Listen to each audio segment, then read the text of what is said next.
ಇನ್ನು ಎಸ್ಟಿ ಕ್ಯಾಟಗರಿಗೆ ಸಂಬಂಧಪಟ್ಟ ಹಾಗೆ ಕುರುಬರನ್ನ ಎಸ್ಟಿ ಕ್ಯಾಟಗರಿಗೆ ಸೇರಿಸಬೇಕು ಅನ್ನುವಂಥದ್ದು ವಿಚಾರ ಏನಿದೆಯಲ್ಲ, ಯಾರು ವಿರೋಧ ಮಾಡೋ ಅಗತ್ಯತೆ ಇಲ್ಲ.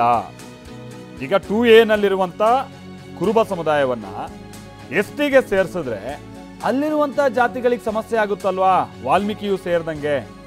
ಇದು ಕೆಲವರು ಎತ್ತುತ್ತಾ ಇರುವಂತ ಪ್ರಶ್ನೆ. ಯಾರು ಇದನ್ನು ವಿರೋಧ ಮಾಡೋ ಅಗತ್ಯತೆ ಇಲ್ಲ ಅಂತ ಸಿದ್ದರಾಮಯ್ಯನವರು ಹೇಳ್ತಾ ಇದ್ದಾರೆ. ಶಿಫಾರಸು ಮಾಡೋದಷ್ಟೇ ನಮ್ಮ ಕೆಲಸ, ತೀರ್ಮಾನ ಮಾಡೋದು ಎಲ್ಲವೂ ಕೇಂದ್ರ ಅಂತ ಕಲಬುರಗಿಯಲ್ಲಿ ಸಿಎಂ ಸಿದ್ದರಾಮಯ್ಯ ಹೇಳಿಕೆಯನ್ನ ಕೊಟ್ಟಿದ್ದಾರೆ. ಆರ್ ಅಶೋಕ ಹೇಳ್ದಾಗೆಲ್ಲ ಕೇಳಕ್ಕಾಗಲ್ಲ ನಾವು.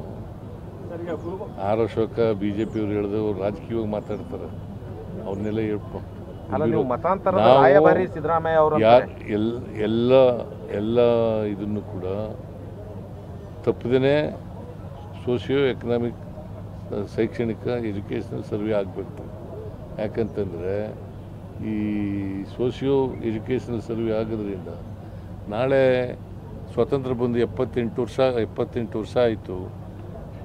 ಅವರ ಆರ್ಥಿಕ ಪರಿಸ್ಥಿತಿ ಏನು, ಶೈಕ್ಷಣಿಕ ಪರಿಸ್ಥಿತಿ ಏನು, ಅವರ ಸಾಮಾಜಿಕ ಪರಿಸ್ಥಿತಿ ಏನು ಅಂತಕ್ಕಂಥದ್ದನ್ನು ಗುರ್ತು ಮಾಡ್ಕೊಂಡು ಇದರಿಂದ ಗೊತ್ತಾಗುತ್ತೆ ಈ ಸರ್ವೆಯಿಂದ.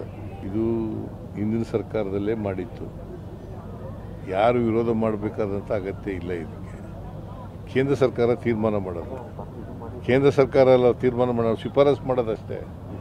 ತೀರ್ಮಾನ ಮಾಡೋರು ಯಾರು? ಹಾಂ ಹಾಂ ಯಾರು ವಿರೋಧ ಮಾಡಬೇಕಾದಂಥ ಅಗತ್ಯ ಇಲ್ಲ. ಅವರು ಎಷ್ಟಿಗೆ ಬರ್ತಾರೆ ಅನ್ನೋದಾದರೆ ಎಷ್ಟಿ ಮಾಡ್ತಾರೆ, ಇಲ್ಲವ್ರೆ ಇಲ್ಲ ಅಂತ ಮಾಡ್ತಾರೆ. ಈಗ ಕುರುಬ ಸಮುದಾಯವನ್ನ ಎಸ್ಟಿ ಪಟ್ಟಿಗೆ ಸೇರಿಸುವಂತ ವಿಚಾರ ಇದೆಯಲ್ಲ, ಇದು ಕೇಂದ್ರ ನಿರ್ಧಾರ ಮಾಡುತ್ತೆ. ಮೈಸೂರಿನಲ್ಲಿ ಯದುವೀರ್ ಒಡೆಯರ್ ಇದಕ್ಕೆ ಸಂಬಂಧಪಟ್ಟಂಗೆ ಹೇಳಿಕೆಯನ್ನ ಕೊಡ್ತಿದ್ದಾರೆ. ಮಾನದಂಡದ ಮೇಲೆ ನಿರ್ಧಾರ ಮಾಡೋದು ಕೇಂದ್ರ. ಸರ್ಕಾರ ಯಾಕೆ ಈ ನಿಲುವನ್ನ ತೆಗೆದುಕೊಂಡಿದೆ ಗೊತ್ತಿಲ್ಲ ಅಂತ ಬಿಜೆಪಿ ಸಂಸದ ಯದುವೀರ್ ಒಡೆಯರ್ ಹೇಳಿಕೆಯನ್ನ ಕೊಟ್ಟಿದ್ದಾರೆ. ಈಗಾಗಲೇ ಅದು ನೋಡಿ, ಎಲ್ಲ ಒಂದು SC ಇದು ಸಮುದಾಯಕ್ಕೆ ಸೇರಿಸಬೇಕಾಗಿರ್ತಕ್ಕಂಥದ್ದು ಅದು ಕೇಂದ್ರ ಸರ್ಕಾರ ತೀರ್ಮಾನ ಮಾಡಬೇಕಾಗಿದೆ. ಸಂವಿಧಾನದ ಅಡಿಯಲ್ಲಿ ಆ ಹಕ್ಕಿರೋದು ಒಂದು ಆರ್ಟಿಕಲ್ 341 ಆರ್ಟಿಕಲ್ 342 ಅಲ್ಲಿ ಮಾನದಂಡ ಇದೆ. ಆ ಮಾನದಂಡ ಮೇರೆಗೆ ಅದು ಕೇಂದ್ರ ಸರ್ಕಾರ ಅಥವಾ ಸೂಕ್ತ ಏನೋ ಸರ್ಕಾರಗಳಿರ್ಬೋದು ಅದನ್ನ ಮಾಡಬೇಕಾಗಿರ್ತಕ್ಕಂಥ ಕೆಲಸ. ಅದು ಮುಂದೆ ಏನಾಗಿದೆ ತೀರ್ಮಾನ ಮಾಡ್ಕೊಂಡು ನೋಡೋಣ. ಅದು ಬೇರೆ, ಅದಕ್ಕೂ ಸಂಬಂಧ ಇದೆ.